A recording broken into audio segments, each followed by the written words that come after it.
It's episode 4 of this little mini-series where I take a look at some of the women's copy fragrance offerings from the Perfume Parlour.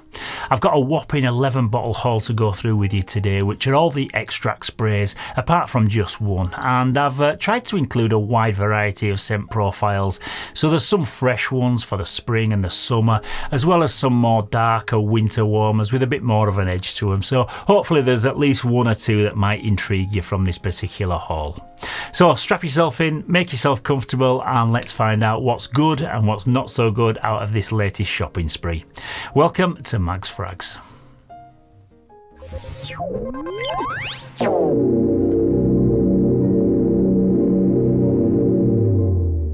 Yes, hello again and welcome to this latest Perfume Parlour for Women episode of Mag's FRAGS. My name's Paul, and like I said in the intro, I've got an 11 bottle haul to go through with you today, which include a couple of copies of some new designer perfumes, as well as some copies of your more niche and high-end brands. And if this is the first time that you stumbled across my channel, there is another 3 episodes that you can find in a dedicated Perfume Parlour playlist on the homepage of my channel, so please feel free to also go and check those out. But before I begin today's rundown, if you are interested in picking up any of the fragrances that feature in today's video to try out for yourself, you can use my unique discount code to get yourself 10% off your first order, which I'll leave a direct link to down in the description. The link will direct you to like a login page, and you'll be asked to create a login name and a password. But once you've set up an account and you've made your purchases, your discount will automatically be waiting for you and applied at the checkout. And as always, just a quick disclaimer, I don't work for the Perfume Parlour, and this video is in no way sponsored by them, so all these opinions that you are about to hear today are my own opinion, and I did buy all these fragrances with my own money. I do, however, receive a small commission just for recommending you to join their website, so just by clicking on the link and joining up, you'll save you 10% while supporting the channel and also helping me to bring you some more free content in the future. Okay, so the first one that I'm going to talk about today is called Commiphora Bean, and the Perfume Parlour code on this one is 1713.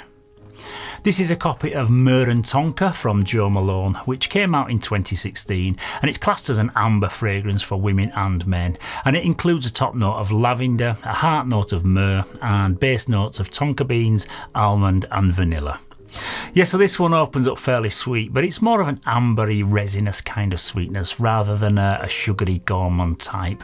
And I also pick up on plenty of the lavender, which brings a bright, cool and airy feel to it. And to my nose, I get quite a spicy accord from it in the opening, which is probably the spicy element from the myrrh note, and that's blending with the cool, breezy lavender smell. And you get this kind of really interesting and intoxicating sweet but spicy aroma, which I think is really nice. As it dries down, you do get a little bit more of the vanilla and the tonka beans, but it never becomes overly sweet, and this should have been called lavender myrrh and tonka because that lavender note does stick around the whole way through, which helps to kind of hold on to that aromatic freshness. It smells really good, and I've tested this side by side with the original, and I've got to say that I found this Perfume Parlour copy to have a touch more zing about it, and it seemed to just project a little bit better, although they smelled extremely similar. This is a perfectly balanced fragrance, and it's one that you could wear all year round for any situation. It'd even make for a pretty perfect room freshener, so I'm going to order a tub of the fragrance dust in this particular scent on my next Perfume Parlour order. If you've not yet tried this one, then I would say definitely add it to your next order, and I don't think you'll be disappointed. It's a bit of a cracker. Right, so the second one in today's haul goes by the name of Strong Sun for Women, and the Perfume Parlour code on this one is 0801. This is a copy of Olympea Solar from Paco Rabanne, which only came out last year in 2022, so again kudos to the Perfume Parlour for recreating this one so quickly. This has top notes of orange blossom, mandarin orange and orange peel. In the mid there's oak moss, white flowers, solar notes and tiare flower, and the base notes in this are benzoin and ylang ylang.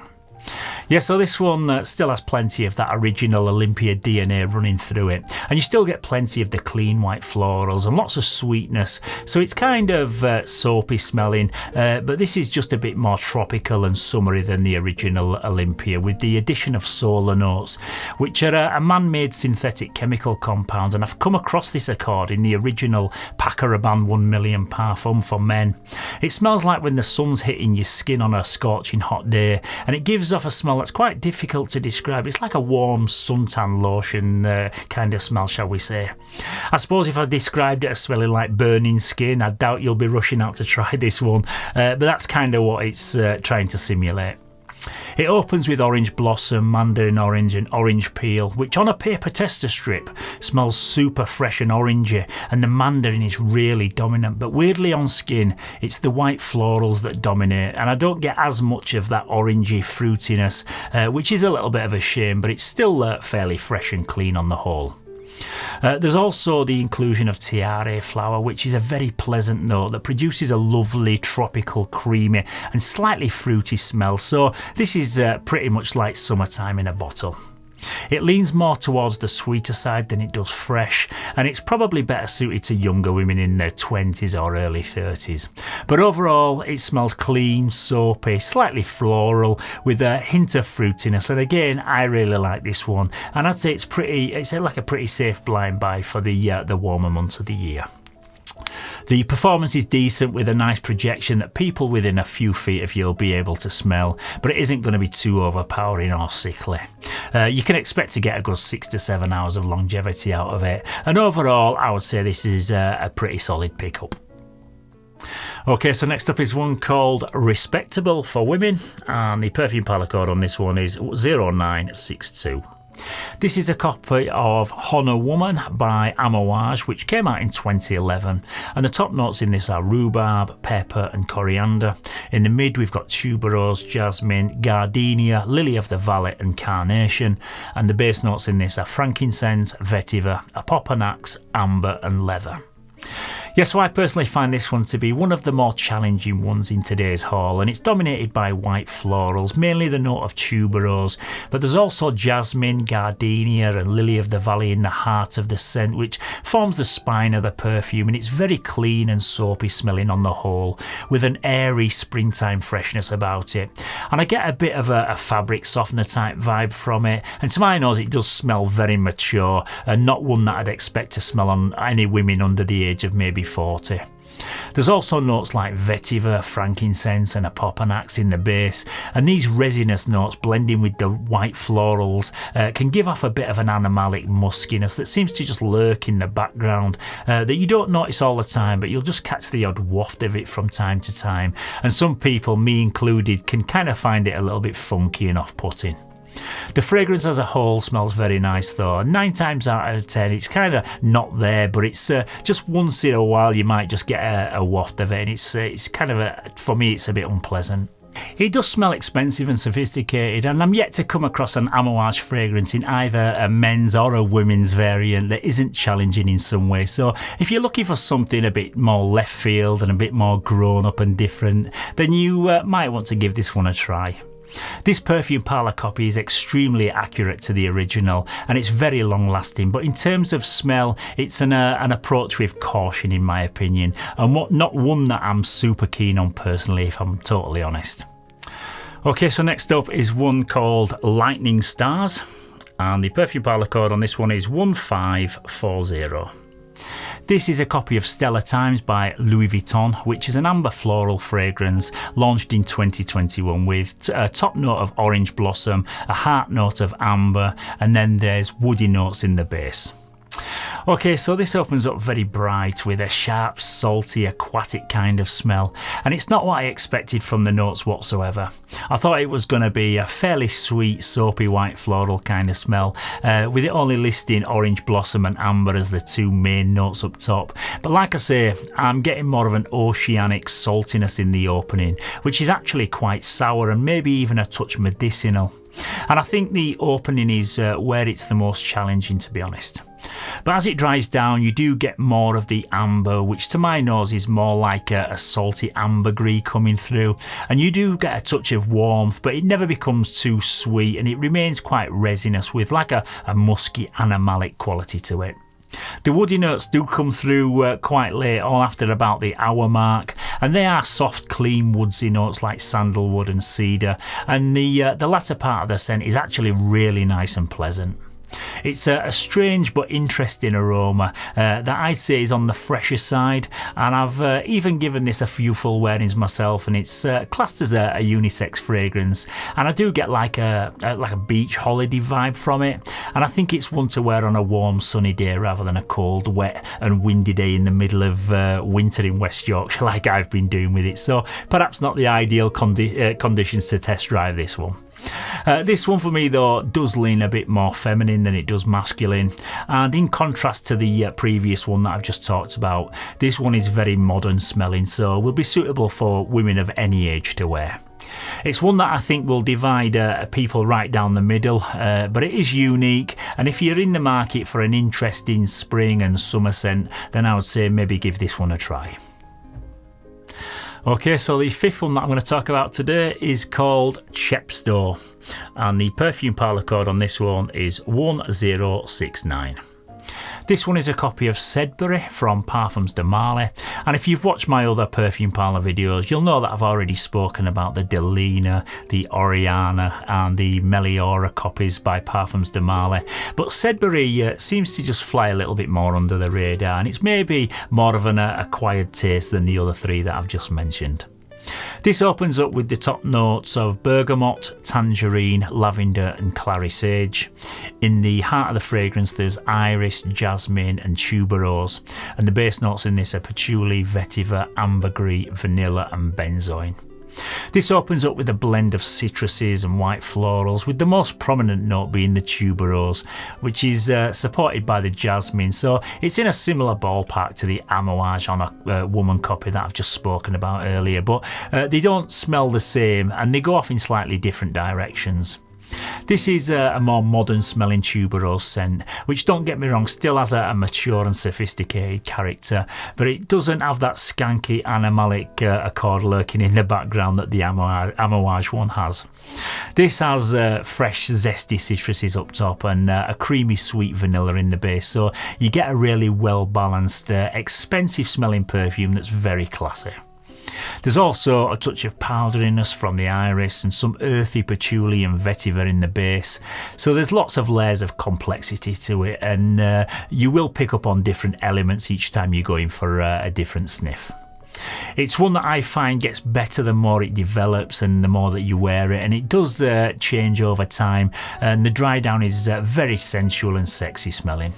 I really like how this one smells, but I would probably still go for the Delina or the Oriana copies over this one though. But if you enjoy tuberose dominant perfumes, you are absolutely going to love this one, so maybe you want to try it out.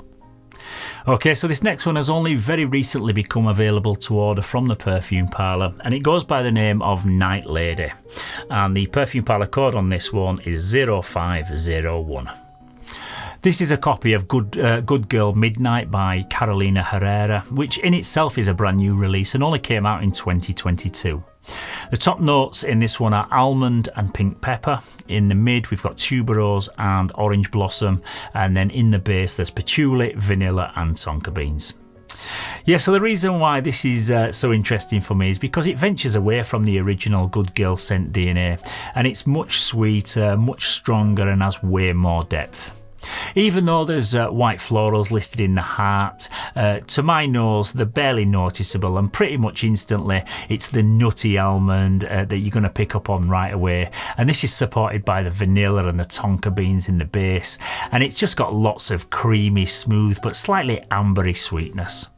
There is a tiny hint of clean floral soapiness from the tuberose and the orange blossom as it dries down, but this is a darker and more serious smelling version of Good Girl, which may even suit the name Bad Girl better.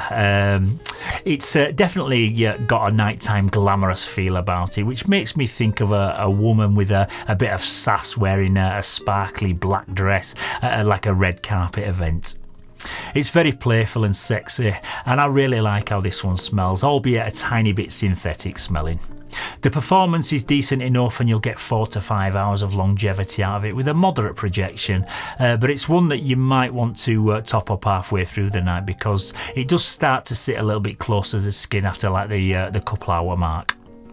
This is a pretty safe blind buy though, and a really good pickup, so if you haven't already tried this one, make sure you put this one on your next shopping list. Right, so this next one is the only one in today's haul that isn't an extract spray, and that's because there wasn't an option to buy it in an extract version, and I think it's one of the Perfume Parlour's own creations. This one is called Wild Cherry. And before you skip to the next fragrance, this is not just another dupe of Tom Ford's Lost Cherry, so stay with me on this one. And if you are interested in picking up a copy of this, the code number on it is 0893. So there's no notes listed for this on the Perfume Parlour website, but from the initial spray you are going to get a really bright sour cherry note that's quite different to the thick syrupy cherry found in Tom Ford's Lost Cherry. This is kind of what I imagine the new electric cherry flanker is going to smell like, because it's much more bright, fresh and playful. The opening of this is absolutely lovely, but unfortunately that gorgeous wild cherry note doesn't stick around for as long as I would ideally like it to, and after about the 20-minute mark it really fades away, and what you're left with is like a smoky, earthy base. So I presume there's notes of like patchouli or maybe incense in the base of this, because I get like a burnt wood smell after the cherry disappears that I don't think is that nice. This is kind of one of them fragrances that makes you want to spray it every 15 minutes though, because the opening is absolutely beautiful and you can't get enough of it, and that cherry note is just so nice. It's like a flavoured hard-boiled sweet. It does lean way more feminine and girly, and it's quite playful, so it's probably more suited to women in their early 20s, or even as like a teenager looking for a first inexpensive perfume, because it is quite juvenile and playful. Okay, so next up is one called Cyan Eternity, and the Perfume Parlour code on this one is 1245. This is a copy of Light Blue Forever by Dolce & Gabbana. The top notes in this are green apple, blood orange and lemon.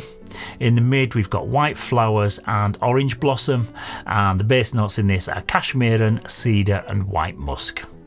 So the original Light Blue Forever is an extremely popular summer fresh fragrance with loads of lemony freshness up top, mixed with some clean white florals, and it dries down to a light cedar base with some mild powdery muskiness.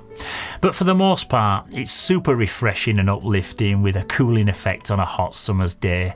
And right from the initial spray of this Perfume Parlour version, it smells pretty much exactly the same as what you get with the original OG version.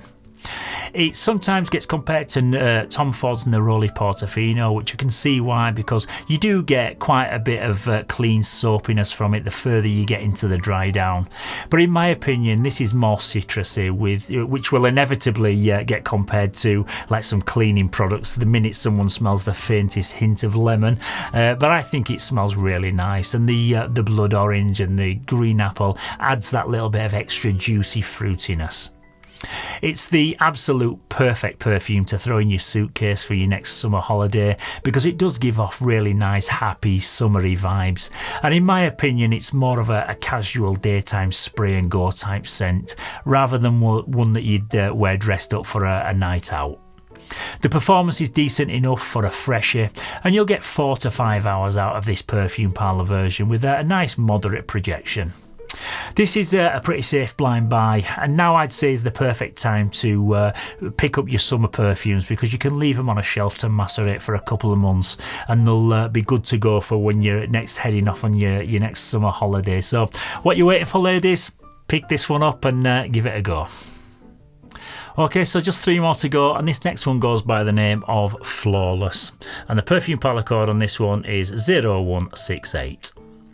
This is a copy of the classic EDP version of Dior Addict from 2002, which is an amber floral perfume with top notes of mandarin leaf, blackberry and silk tree blossom. In the mid we've got rose, jasmine, orange blossom and night blooming Sirius, some wacky notes in this, and the base notes in this are vanilla, sandalwood and tonka beans. Yes, I thought I'd take you back 20 years and include this one because some younger viewers might not have come across it, and it has always flown under the radar compared to some of the others from this era. This is a syrupy sweet Tonka and vanilla heavy perfume with a bit of a zingy peppery kick, which often gets described as smelling like Coca-Cola or Dr. Pepper because of the mix of gooey sweetness conflicting with like a cool, almost medicinal accord up top. And it's quite a bright and uplifting scent in the beginning with a sparkling fizzy quality. And you might get the odd waft of the rose and the other florals, but they certainly don't dominate. And as it dries down, it does develop into more of a soft powdery aroma with the Tonka beans, the vanilla and the sandalwood, providing a smooth sweet foundation for everything else to sit on. I'm not going to lie, it is a fairly complex smelling scent that will divide a few opinions, and I've even gone back and forward with it, liking it and not liking it depending on what kind of mood I'm in. It does have a classic retro quality to it, and I think it is unique compared to today's designer offerings. So this one, I'd say you'd need to try it for yourself, but it's not the safest blind buy. It is really long lasting though and projects very well, and I have let friends and family spray it on themselves, and it does fill a room if you go a little bit eager with the sprays. But definitely an interesting one. It's quite unique smelling, and one that I'd recommend just to pick up for yourself to see how you get along with it. Okay, so the penultimate one today is called Beautiful View, and the Perfume Parlour code on this one is 1631. This one is a copy of Starry Night from Montal. We've got top notes of apple, bergamot and lemon. In the mid there's jasmine, rose and patchouli, and with base notes in this one we've got white musk, amber and powdery notes. So this one opens up with a blast of tart green apple and citrus notes, and it's very bright and sparkly after the initial spray, and it comes off quite sour but yet very fresh and juicy. But this doesn't last long, and as it dries down it does transform into more of a musky powdery rose whilst retaining some of the green apple. And I'm not going to lie, it is a bit of a weird conflict between the fruits and the florals, and there is also a bit of an animalic muskiness in the background, and this is another one that will take a little bit of getting used to. It's not in any way unpleasant, but it's just different. And if you can imagine getting a large bowl and throwing in loads of slices of apple, then loads of rose petals and some wood, and then a bit of vanilla, there's nothing that smells skanky, but it'll just scramble your senses a little bit. And that's what this kind of does. It makes you wonder what the hell it is you're smelling, and there's all sorts of accords going on which kind of don't seem to be in harmony. This is a really strong and powerful scent though, and the performance is really heavy with this one. It is quite a complex smell, and it will divide opinions, but that's why people who appreciate niche fragrances will probably love it. I'd say it's more of a daytime casual scent that's maybe better to wear in the springtime. It's not the best smelling perfume that I've ever got my nose on, but it's certainly not the worst either, and I'd say it's worth trying out for yourself if you're on the hunt for something a little bit quirky and different this springtime. Okay, so the last one in today's haul is my wildcard entry, and I was only going to review 10 today, but I thought I'd include this one at the last minute. This is called Sleepover, and the Perfume Parlour code on this one is 1864. This is a copy of Voulez-vous coucher avec moi by Kilian, and this is an amber floral fragrance with top notes of gardenia and ylang-ylang. In the mid we've got tuberose and neroli, and the base notes in this are mandarin essence, vanilla and sandalwood. So this is a strange one because the original of this is everything that I don't usually like in a fragrance, and from testing it on friends and family, the response has been admittedly more negative than it's been positive, but I actually really like it. It's heavily floral, which I'm not usually a fan of overly floral perfumes, and it's unapologetically downright old-fashioned smelling, but that's what I think is so cool and quirky about it. It's like a reimagined classic that's having a second coming. It's very clean and soapy smelling. It's all about the tuberose, the gardenia and the ylang-ylang, and I think there's also some Bulgarian rose in the original, but there's none actually listed in this Perfume Parlour version. There is a hint of mild sweetness from the vanilla and the sandalwood in the base, but this is all about those clean white florals. This Perfume Parlour copy is extremely accurate to the original, and it's instantly recognisable as soon as you spray it. And just like the original, this is an absolute monster performer. It lasts all day with a very heavy projection, and it never seems to fade, and you just get relentless constant wafts from it. It does smell very expensive, and yes, it is mature smelling, but the dry down is really nice. It's magical, and I think this would be a really cool and unique scent for a younger woman in like her 20s that's just looking for something a bit more quirky and alternative to the usual designer perfume nonsense. Yeah, so in summary, I have gone a little bit more left field with this particular haul and selected a few more unique and daring creations, which I've even shocked myself with, to be honest. So if you want something that's a little bit more safe and a bit more mass appealing, then you'd probably be going to be better off watching part 1 of this series, which you can access by clicking on the pop-up thumbnail at the end of this episode. But I'd say that my highlights from this particular haul have been the Myrrh and Tonka copy from Jo Malone that I spoke about first, and I think that's a really good one. The copy of Good Girl Midnight, which I think is the best Good Girl flanker, and the Perfume Parlour have nailed that one. And maybe the Olympea Solar or the Light Blue Forever copies for your next summer holiday. The two that I think are the most polarising and challenging ones are the Amouage On a Woman copy and sadly the Kilian Voulez-Vous one that I've just talked about, which I do want people to like because I really like it, but it is very old-fashioned and floral smelling. But the rest are all unique and interesting, so what you're waiting for, give them a go. And just because I like or dislike them doesn't mean that you'll feel the same. So just enjoy your journey, and hopefully I've at least inspired you to try a couple of these out for yourself. Yes, so once again, ladies, that's about it for this latest haul, and hopefully I'll be back very soon with a 5th episode and plenty more Perfume Parlour creations to tempt you with. So if you've enjoyed this content and found it useful, then please don't forget to hit that like button and also to subscribe to the channel, and that way you won't miss any of my future uploads. So thank you very much again for tuning into this episode, and double thank you if you've stayed to the end. Stay safe, keep smelling fresh, and I'll see you very soon for another one. Bye bye for now.